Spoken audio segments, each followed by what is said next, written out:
The introduction of the 2024 draft constitution comes after a lengthy and contentious process that began in the wake of Jammeh's departure in 2017.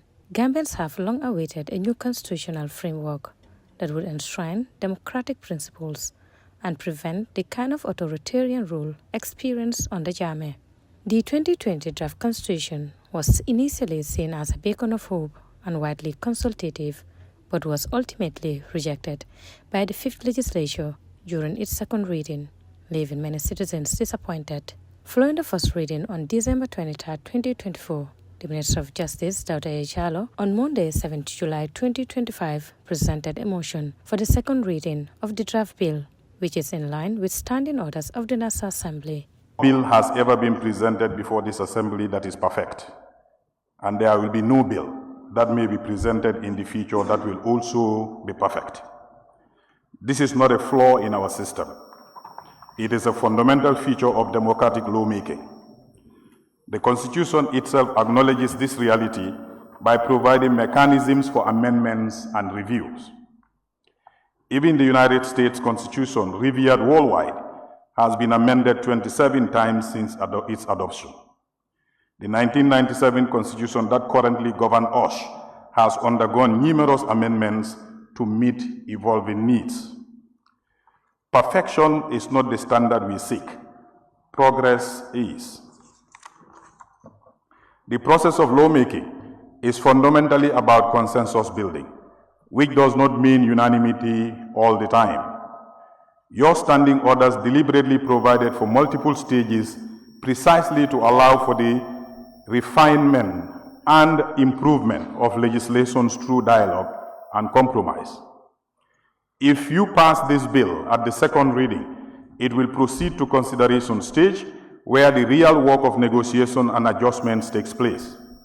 At this stage, honorable members, we'll have the opportunity to propose amendments to address the specific concerns, engage in detailed clause-by-clause review of the constitutional provisions, participate in committee deliberations where public input can be solicited. And the motion was seconded by Honorable Amadou Kamara, member for Nyanija, who urged his colleagues to focus on the merits of the draft rather than be swayed by external influences.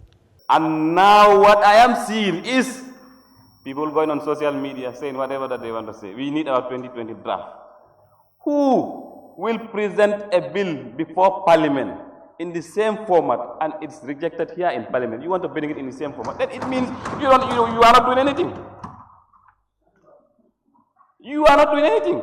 I bring a bill here, word to word, A to Z. Parliament said, no, we don't want it. It's your responsibility to go and do the necessary changes based on the debates that was done in Parliament. And I think that's what the executive have done. If Parliament thinks that there is one or two things that are missing, it is our responsibility to restore it back. And we have the powers to do that. The standing orders are very clear, the process and procedures of bills. However, opinions among lawmakers were sadly divided. Honorable Mohamed Kante, member for Busumbala constituency, voiced strong opposition to the 2024 draft, asserting that it does not reflect the genuine views of the Gambian people. He further criticized the draft as being influenced by political agendas rather than the collective will of the citizens. I believe we should not be selfish in the essence that we should give them their due. And their due and their views were captured in 2020 draft. That is what I mean. That being the case, if that draft has been presented before parliamentarians, I think we should uphold that. But not to go and exchange that with a view primarily made to advance and validate a political agenda of any chief political actor in this country. We cannot do that. Honorable Speaker, if you look at the clear comparison about 2020 draft, we would say this represents the people. Conversely, Honorable Suwaibu Toure of Wuli East highlighted the importance of collective interest over individual egos, urging members to recognize that compromise is essential in the legislative process. You cannot sit here and say, I'm going to refuse this draft to go to the second reading. But what I want to be there is this and this and this. You cannot put what you want unless you go to the second reading. Until we get to the consideration stage, you cannot have what you want. And nobody should say here that you must have everything that you need in this draft. It cannot happen. It is a give and take. It is a give and take. You have almost 380 or so provisions there. You will not like everything and you will not hate everything. So we must take and we must also give. The debate also highlighted concerns about the potential for presidents to overstay their welcome in power.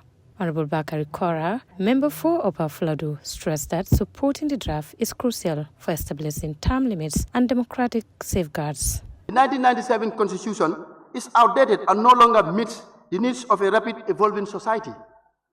The new Constitution addresses gaps and ambiguities in the old document, providing a clear legal framework for governance. So, Honorable Speaker, these are some of the reasons why I, Honorable Bakari Kora, representing Upper Fladu West, is supporting this draft constitution. And it also goes, Honorable Speaker, enhanced checks and balance, just as alluded by the Honorable Member for Nyani.